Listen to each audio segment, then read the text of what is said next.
I don't know how YouTubers say hello without feeling like super duper duper duper awkward. As I said in my other video, I don't know in what order I'm gonna post this one. I live on a really busy street. You guys can probably hear cars, but it doesn't take away from what I'm saying, so it's fine. So I'm basically just gonna talk about how I found Jesus, my testimony, I guess you can say, and I'm just gonna get into that. So growing up, my parents were in church. I want to say, I wouldn't say that we were very consistent with church going, but I was raised believing in God. So my parents raised me Seventh-day Adventist. Not that it matters, but that's the denomination that I was raised in. And we are very close. We were a very tightly knit family, and that's how they raised me. They raised me believing in God and believing that God is real and things like that. So they did immigrate from the Dominican Republic, and after a few years, after they were better established and stuff, they ended up running a business. They ended up running a bodega, which makes me giggle because most Dominicans do that, but there's nothing wrong with that. Anyway, so I want to say where I started, not where I started having issues, but I want to say that my testimony started when I was about 3 to 4 years old, when I was sexually molested by somebody who worked at my parents' business. And that's kind of what made everything spiral in a way, because you're 3 years old, you're 4 years old, you're innocent, and it was taken from me involuntarily. Just makes me a little uncomfortable to talk about, but it's whatever. And I'm 24 now, and it's still very vivid in my mind. It's really not something that I ever forgot. The way that it happened, when it happened, where it happened, how it happened, is something that's burned into my memory for probably for the rest of my life, and I'm never going to forget it. I'm not going to get into detail. It might be triggering to some of you who are watching this, so I'm just not going to get into that. But something that he did say to me when I asked him what was going on, because I didn't know what was happening, was I asked him, what is this? Like, why are you doing this? And he said, oh, I'm doing it because it makes you more beautiful. So at an early age, I was taught in my head that unless I'm sexually appealing to a male, that I'm not considered beautiful, that I have no worth, that I have no meaning. So that was burned into my head and into my heart at a very tender early age. So yeah, throughout my childhood, things like sexual imagery, things like that were normal to me then, because I even knew how to spell the word, what the word meant. What happened during sexual intercourse around that age, I remember I was in kindergarten. I didn't know any better, but I was in kindergarten teaching my peers about what it was, and we used to have conversation about it. And you know, which now looking back, I wasn't the only one who knew what it was, but yeah, anyway, so I always, just going through grade school, as if I should have been worried about boys anyway, I always kind of obsessed over being physically attracted to them, why they didn't like me, what I could do to make them like me. Could I walk a different way? Could I talk a different way? Could I write faster? Because I don't know, for some reason the guys that were in my elementary school classes liked girls that could write really fast. That was weird. And of course, it followed me all throughout, you know, school and stuff. Mind you, my parents did know what happened, thank God. Went to the doctor, got checked and everything when I was 3 or 4 years old. So I was okay. But I don't think it's something that they had anticipated affecting me. So fast forward to when I was about 16 years old. I was in my first relationship and stuff like that. But for some reason I was dealing with some emotions that I didn't understand why they were there, how to deal with them. I was angry, I was frustrated, I was sad, I was so many different things, and I didn't understand how to deal with them. I didn't know what depression was. I didn't know what anxiety was. I never went and sought counseling or anything for what happened to me as a young child, so once I got into my adolescence, I didn't know that any of those emotions were going to surface. So they did, and I was just feeling really helpless and really alone, and my family was going through so many things at that time, and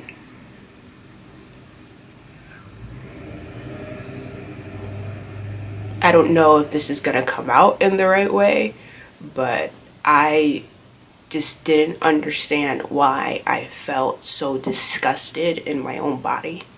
I didn't understand why I didn't feel good enough, even though I was in a relationship at the time. Why I was striving so much to meet some sort of criteria of just being physically attractive. I didn't understand anything. I didn't get it. So because of that and all the emotions that came with my family going through what they went through as well, I was just in this really deep dark depression that,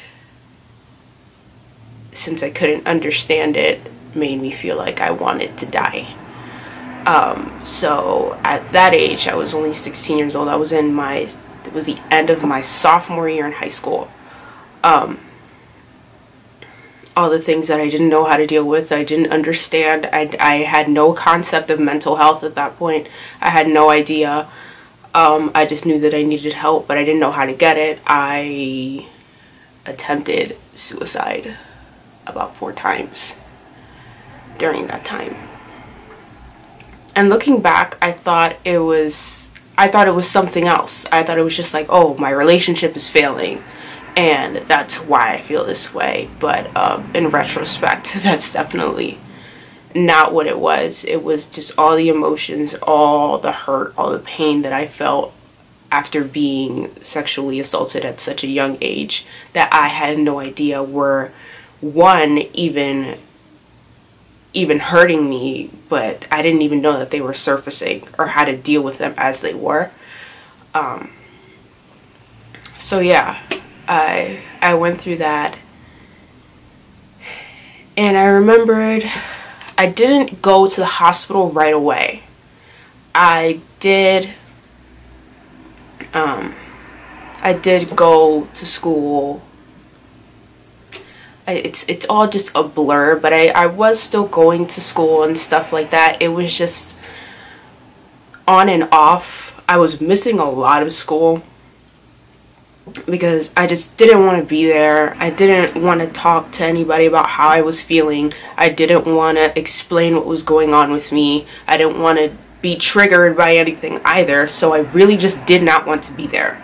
So I ended up missing a lot of school and stuff. But I remember, because I went to Votech and I was taking some cosmetology classes, we were learning how to do manicures. So at one point in time, everybody was coming to get free manicures from us. And there was this girl who came in. She saw that I was really sad while I was doing it.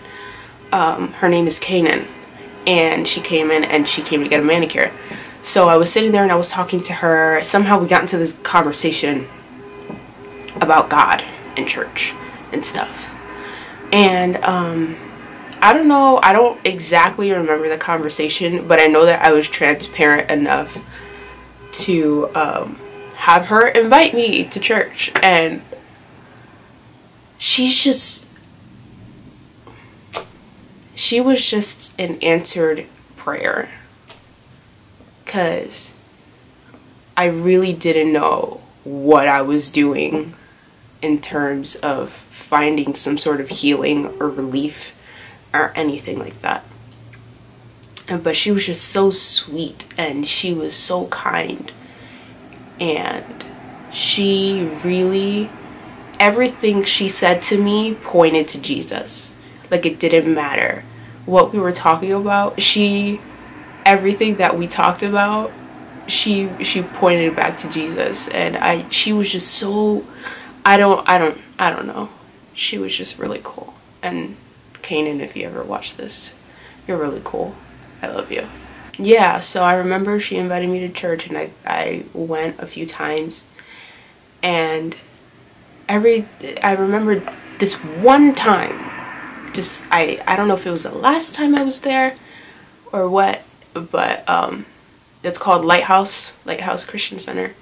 And I went there, and this one time it was very different. And that was the first time that I encountered God in such a raw and real way, to the point I was in tears, I was crying.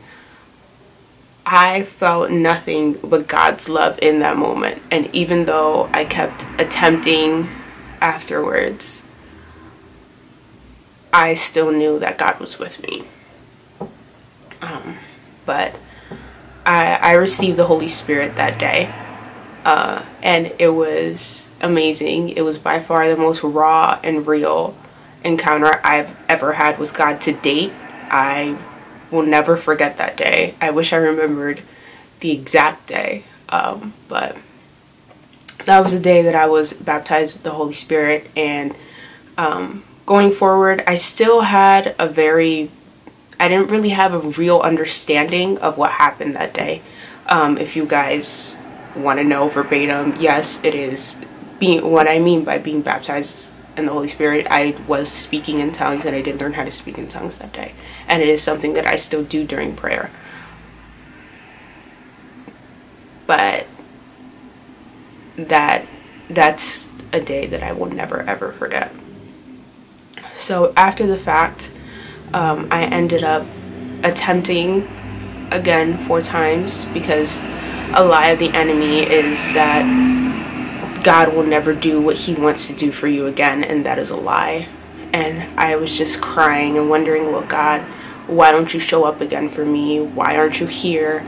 I don't understand why I still feel this way. Why do I still have this feeling? And if you're struggling with mental health, it is an uphill battle, but at the same time, it's not something that's hopeless. It's something that builds upon itself.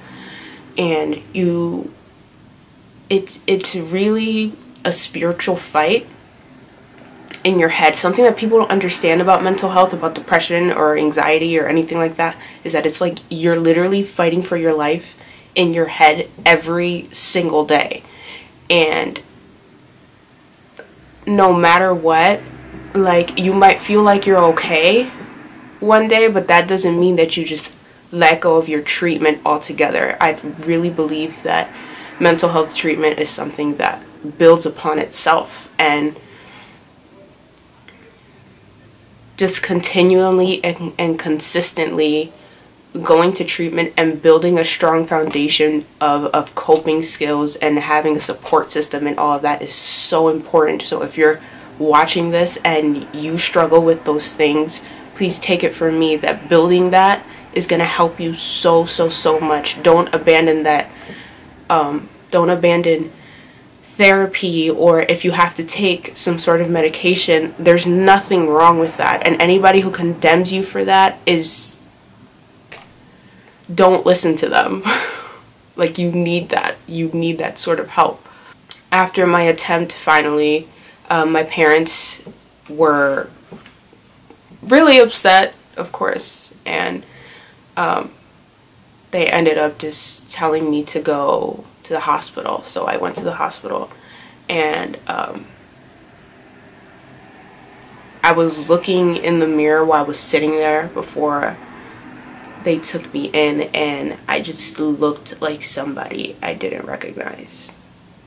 I looked very just depleted. I almost looked like I was dying. Like I was dying from the inside out. And I know that the Holy Spirit was comforting me during that time, because I knew things were going to get better. But I knew that I still had to go. So I was hospitalized for a week. And while I was there, I had so much time to reflect and to just pray and ask God for help, even though I was really I wasn't very knowledgeable about the things of God, but I knew God could hear me. I encountered him at church, so I knew he was there. I knew that he wasn't abandoning me in any way, and that he would never. So I got out of that situation, and the depression still ensued. I had very poor, at that time at least, I had very poor education, again, on just consistent treatment and just staying in that cycle, just making sure that I was always keeping up with that, because I don't know, I was just ignorant, I guess. And I would still go through those cycles of depression and things like that all the way through high school. Even though through high school, thankfully, when I finished, I was in a better place. I was in a much better place. But that chapter closed, and I went off to college. And while I was there, I got really, really bad anxiety. Mind you, since I've been dealing with depression and anxiety for years already, I knew what a panic attack felt like. I already knew what it felt like to feel like you can't breathe. You get so nervous that you can't breathe. I started to feel that way while I was there, and I would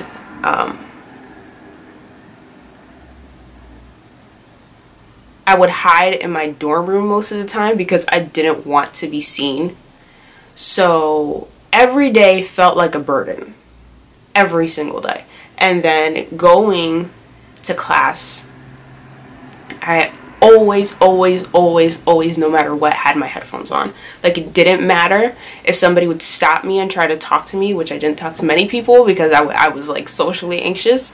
I always had my headphones on. If I were to go to the cafeteria, I would take my food to go and I would eat in my room. I wouldn't eat with anybody. I probably ate in that cafeteria like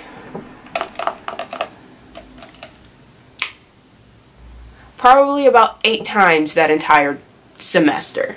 That was my fall semester though. So I was just so anxious. It didn't matter what I was doing. Like, I would tell myself, okay, I'm gonna leave the room and I'm gonna go get a smoothie. Had to put my headphones on, didn't talk to anybody. Somebody would wave and they would literally have to flag me down and wave at me because I didn't want to be out of my room. So I would call my mom all the time, crying, telling her that I wanted to go home, that I was tired of being there.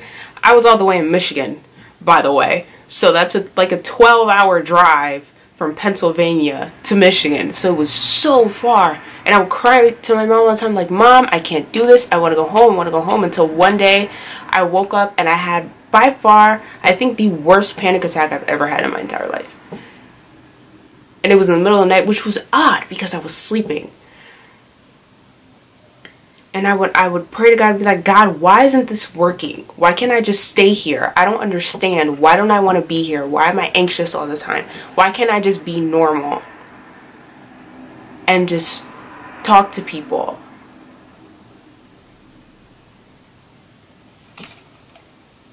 So I ended up leaving.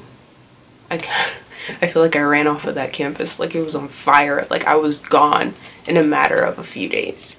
I packed everything, I put it on my car, had my car transported, and I took a train all the way from Michigan back to Pennsylvania, and that was that. If it looks a little different, my battery died, sorry. But I started going to school around here, and I was just going about my life, I guess. Still dealing with those emotions and stuff, but pushing through it. It was fine. Fast forward about a year or two after I came back from Michigan, and my relationship with God took a really bad turn. I don't want to say it took a turn for the worse. It just was kind of non-existent at that point. I still believed in God and stuff, but I was just like, oh well, I can still do whatever I want to do, which I don't know whatever gave me that impression. But I was kind of just still, I guess, acting out. I've never been a partier. I've never been somebody like that. I tried at one point and I failed miserably because it really just wasn't. I look so stupid. But I remember this one day, and this is kind of the, I don't know how to explain it, like I feel like my mind's having tunnel vision into this day, into my early 20s. I was still in my early 20s at that point. Well, I kind of still am. Doesn't really feel like it, but anyway. And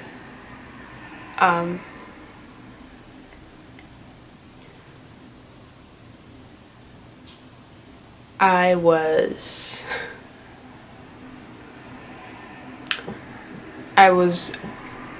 raped multiple times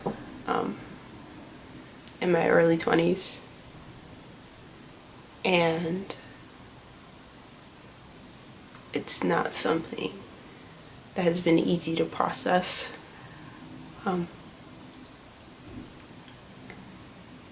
It sucks because nobody wants their body to be taken advantage of that way, but still in my mind was that constant need to be physically attractive to somebody, that constant need to feel pretty, and I'm having a really, really hard time explaining this because I don't know how to explain it. But I feel like it led to a lot of poor decisions down the line, because being in that situation planted something in my heart that made me feel like I wasn't good enough. So basically having a flashback to when I was a toddler, to when I was 3. And I'm sorry if I'm explaining this poorly, because I don't know. In a way, I kind of still don't know how to talk about it. Maybe at another time I'll be able to talk about it a little bit more. But it led me to have a very poor choices going forward. Camera turned off, had to readjust, sorry. But looking back, everything just led to very poor decision making, which I'm so grateful that, I don't know, that God graced me during that time, because I don't know everything that I know now. And I'm still dealing with it. I'm not a huge I'm not a huge crier. That's probably why I'm not crying that much. I don't know if that's some sort of emotional defense mechanism or something, but that's something that I'm not afraid to be transparent about. And all I know is that God blessed me with amazing community and amazing people to be around me, amazing people to rally around me during this time. But I say all of that to say that God has shown himself faithful even through the season of just figuring out my emotions after the fact and figuring out everything.